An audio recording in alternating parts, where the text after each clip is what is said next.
ஒரு சில பேட்ஸ்மேன்லாம் கிரிக்கெட் மேட்ச்ல இந்த 5 டே மேட்ச் எல்லாம் நடக்கும். இவங்க பேட்டிங் பண்ணுவாங்க எப்படி வேணா அந்த கேமே முடிஞ்சிடும், ஆட்டமே முடிஞ்சாலும் இவங்க அவுட் ஆக மாட்டாங்க. சுத்தி வேடிக்கை பார்த்துட்டு இருக்கிற ஆடியன்ஸே வீட்டுக்கு போயிடுவாங்க. இருந்தாலும் நாங்கள் நாட் அவுட், பேட்டிங்குக்கு தயார், அதற்கு தேவையான எனர்ஜி, தம், தெம்பு, அந்த ஆட்டத்துக்கு உண்டான ஆட்ட நாயகன் என்கிற அந்தஸ்து, மேலும் சுகஸ்தானாதிபதி சூரியனின் அந்த இடத்தில் வரக்கூடிய காலகட்டங்கள்ல இடம் வாங்குவது, வீடு வாங்குவது, நல்ல வாகனம் வாங்குவது, இந்த மாதிரி நிறைய குட் நியூஸ் கண்டிப்பாக ரிஷபராசிக்காரங்களுக்கு காத்து கொண்டிருக்கிறது. வழக்கமா உங்களை கவனிக்கக்கூடிய நபர்கள் எல்லாமே, என்னப்பா இவரோட்ட ஒரு தனியாக ஒரு ஈர்ப்பு தெரிகிறதே, ஒரு பொலிவு தெரிகிறதே, ஒரு பியூட்டி பார்லருக்கு போகாமலே ஒரு பளிச்சு தோற்றம் தெரிகிறதே என்று சொல்லக்கூடிய அளவுக்கு ஒரு ஈர்ப்பு வருகிறது, ஒரு இனிப்பு வருகிறது. அப்படின்னா வண்டுகளும் ஈக்களும் பட்டாம்பூச்சிகளும் மகரந்தத்தை நோக்கி சுற்றுவதை போல் உங்களை சுற்றி ஏராளமான நபர்கள் மொய்த்து கொண்டிருப்பார்கள். எல்லோரும் வெற்றி பெற வேண்டும் என்ற வாழ்த்துக்களுடன் நிகழ்ச்சியை தொடங்குவோம். கோச்சாரத்தில் நாம் எதிர்பார்க்கக்கூடிய ஒரு சுவாரஸ்யமான சம்பவம் காத்திருக்கிறது. என்ன சார் அப்படின்னா, துளாராசியில் சுக்கிரன் ஆட்சி பலம் பெற போகிறார். சார், இது வழக்கமா வரக்கூடிய ஒரு விஷயம் தானே என்று நீங்கள் எனக்கு சொல்வது நன்றாக புரிகிறது. வழக்கமாக ஒரு மாதத்தில் ஒரு ராசி மண்டலத்தை சுக்கிரன் கடந்து விடுவார். இந்த தடவை என்ன பண்றாருன்னா, செப்டம்பர் மாதம் 3ஆம் தேதி முதல் நியூ இயர் பிறந்து 2 நாட்கள், கிட்டத்தட்ட 4 மாதம், 120 நாட்கள் சுக்கிரன் குறிகாட்டக்கூடிய காதல், காமம், உல்லாசம், லக்ஷரி, நிதி, இடிப்பு, சுப கிரகங்கள் என்று சொல்வதில் சுக்கிரனும் இடம் பெறுகிறார். சுப நிகழ்வுகள் நிறைய ராசிக்கு தூக்கி கொடுக்க போகிறார். சுக்கிரன் வக்கரமடைய போகிறார். நடுவில் கன்னிராசி மண்டலத்துக்குள் வருகிறார். திரும்பவும் துளாராசி மண்டலத்தில் ஆட்சி பெறப்போகிறார். புதன் சேர்க்கை, சுக்கிரன் புதன் சேர்க்கைக்கு மதன கோபால யோகம் என்றொரு யோகம். சுக்கிரன் குறிகாட்டக்கூடிய தெய்வம் மகாலட்சுமி, புதன் குறிகாட்டக்கூடிய கிரகம் தெய்வம் மகாவிஷ்ணு. இதுல என்ன ஒரு பிரதானமான விஷயம் அப்படின்னா, கன்னிராசி முடியக்கூடிய நட்சத்திரம் சித்திரையின் பாதத்தில் குறிப்பாக நமக்கு வர்க்க உத்தமம், ஏன்னா அது உபயராசியின் 9வது பாதம், சித்திரத்தில் வர்க்கோத்தமம் ஏற்படுகிறது. பிறகு சரராசியாக வரக்கூடிய துளாராசி மண்டலத்தின் தொடக்கத்தில் அதே சித்திரை நட்சத்திரத்தில் வர்க்கோத்தமம் ஏற்படுகிறது. சுக்கிரன் ராகுவின் நட்சத்திரமான சுவாதி நட்சத்திரம் 4வது பாதத்தில் பயணிக்கும் பொழுது நவாம்ச மண்டலத்தில் இது மீனராசியில் இடம்பெற்று புஷ்கர் நவாம்சம் என்ற ஒரு அமைப்பில் வருகிறது. உங்களது ராசிக்கு என்ன தரப்போகிறது என்பதை சுவாரஸ்யமாக, கொஞ்சம் கேஷுவலாக, ஈஸியாக, ஜாலியாக இப்பொழுது நாம் பார்ப்பதற்கு தயாராகிவிட்டோம்.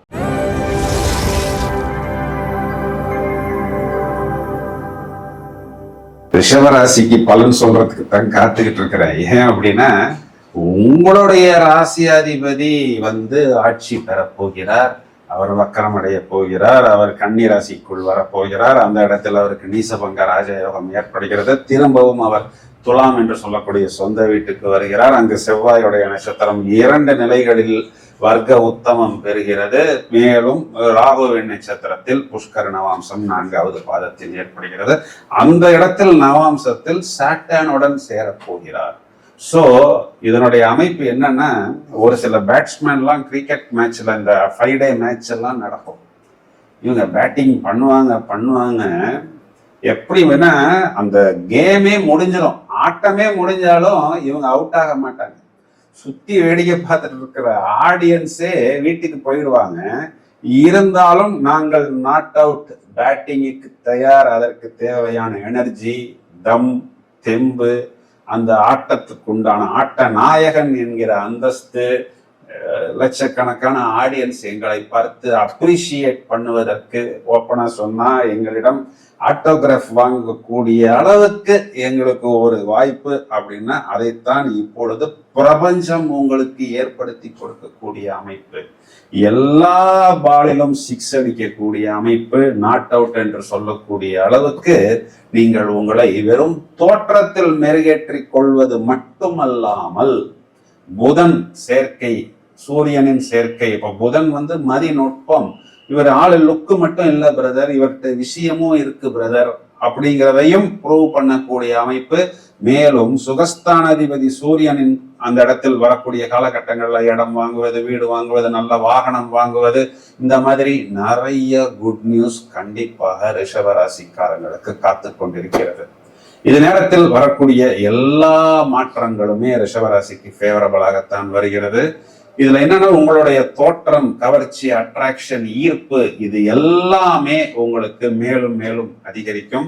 வழக்கமா உங்களை கவனிக்கக்கூடிய நபர்கள் எல்லாமே என்னப்பா இவரோட்ட ஒரு தனியாக ஒரு ஈர்ப்பு தெரிகிறதே, ஒரு பொலிவு தெரிகிறதே, ஒரு பியூட்டி பார்லருக்கு போகாமலே ஒரு பளிச்சு தோற்றம் தெரிகிறதே என்று சொல்லக்கூடிய அளவுக்கு ஒரு ஈர்ப்பு வருகிறது, ஒரு இனிப்பு வருகிறது. அப்படின்னா வண்டுகளும் ஈக்களும் பட்டாம்பூச்சிகளும் மகரந்தத்தை நோக்கி சுற்றுவதை போல் உங்களை சுற்றி ஏராளமான நபர்கள் மொய்த்து கொண்டிருப்பார்கள் அப்படின்னு நாம் சொல்வது it goes by itself without saying.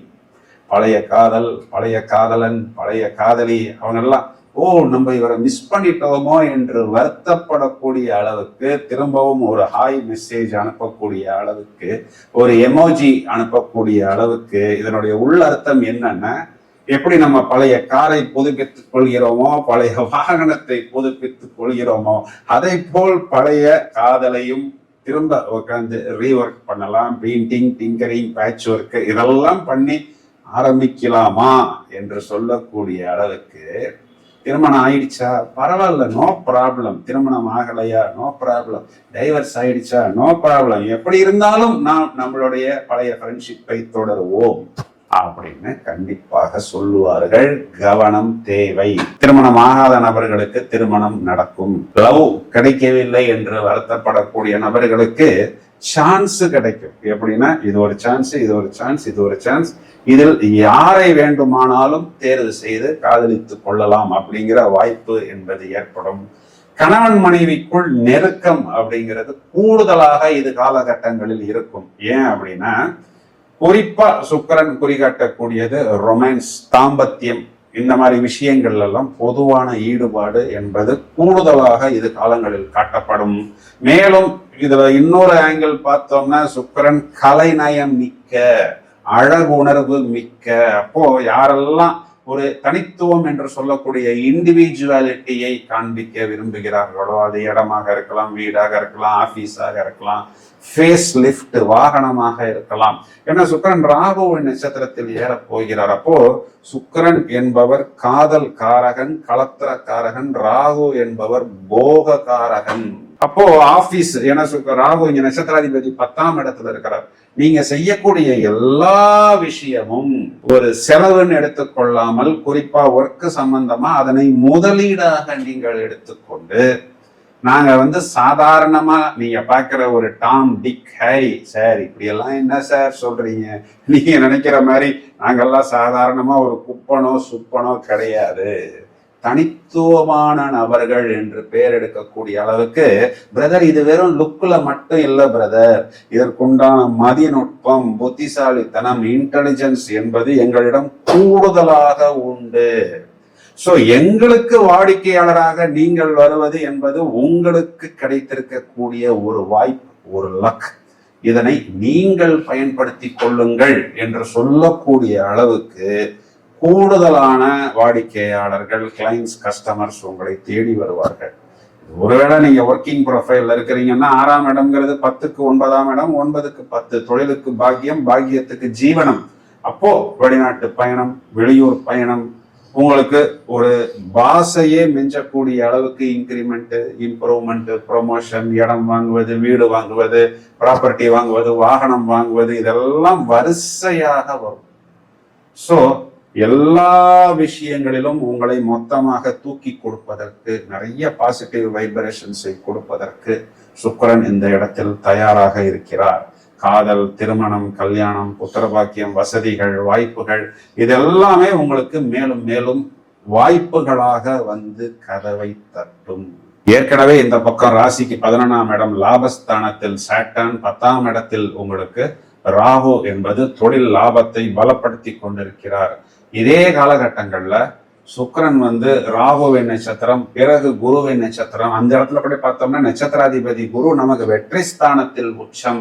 முதல்ல செவ்வாயுடைய நட்சத்திரத்துல பயணிக்கும் பொழுது செவ்வாய் நமக்கு 2ஆம் இடம், பிறகு 3ஆம் இடத்தில் குரு மங்கள யோகம். மேலும் செவ்வாய் வந்து அந்த இடத்தில் நீசம் பெறுவது என்பதுமே நமக்கு ஒரு விதத்துல பார்த்தோம்னா பிளஸ் பாயிண்டாக தான் வருகிறது. ஒட்டுமொத்தமாக உங்களுக்கு உங்களுடைய லைஃப் பார்ட்னருக்கு நிறைய வாய்ப்புகளையும் சந்தோஷத்தையும் ஐஸ்வர்யத்தையும் சுக்கிரன் குறிகாட்டக்கூடிய மகாலட்சுமி உங்களுடைய வீட்டில் உங்களுடைய இடத்தில் வந்து வாசம் செய்யக்கூடிய அமைப்பு. இது காலகட்டங்கள்ல கண்டிப்பாக ரிஷபராசிக்காரர்கள் ப்ரெஷியஸ் மெட்டல்ஸ் என்று சொல்லக்கூடிய ஆர்னமெண்ட்ஸ் எல்லாம் வாங்கக்கூடிய அமைப்பு என்பது ஏற்படும். உண்மையிலேயே ஒரு டர்ன் அரவுண்ட் பீரியட். ஒரு எப்படிப்பட்ட சவாலில் சிக்கி இருந்தாலும் வெளியே வந்து கலர்ஃபுல்லாக வாழ்வை பூரணமாக அனுபவிப்பதற்கு வாய்ப்புகள் நிறைய உங்களை தேடி வரும். அதுல நல்ல வாய்ப்புகளை மட்டும் எடுத்துக்கொண்டு முடிந்தவரை ஒருவனுக்கு ஒருத்தியாக வாழ்வது, இந்த வாய்ப்பை நீங்கள் நல்ல விஷயங்களுக்கு பயன்படுத்துவது, மேலும் மேலும் உங்களை மெருகேற்றிக் கொள்வதற்கு இது ஒரு கோல்டன் பீரியட். குறிப்பா இது இடத்துல பார்த்தோம்னா ரிஷபராசிக்கு பரிகாரம்ங்கிறது தேவையில்லை. மகாவிஷ்ணு வழிபாடு, மகாலட்சுமி வழிபாடு மேலும் மேலும் ஐஸ்வர்யத்தையும் லாபத்தையும் சுபகாரியங்களையும் உங்களுக்கு ஏற்படுத்தி கொடுக்கும். சார், நீங்க சொன்ன பாயிண்ட்ஸ் எல்லாமே நல்லா இருக்கு, இன்னும் கொஞ்சம் பாயிண்ட் சொல்லுங்கள் என்று நீங்கள் சொல்வது எனக்கு புரிகிறது. அடுத்து குரு என்ற கிரகம் அதிசாரம் பெற்று சிம்ம ராசிக்குள் நுழைய போகிறது. ராகு கேது பயிற்சி பலன்களும் தயாராகி கொண்டிருக்கிறது. இந்த பதிவை உங்களது நண்பர்களுக்கு நீங்கள் ஷேர் செய்யுங்கள். தொடர்ந்து இணைப்பில் இருங்கள். நிறைய காணொளிகள் தயாராகி கொண்டிருக்கிறது. Thank you friends.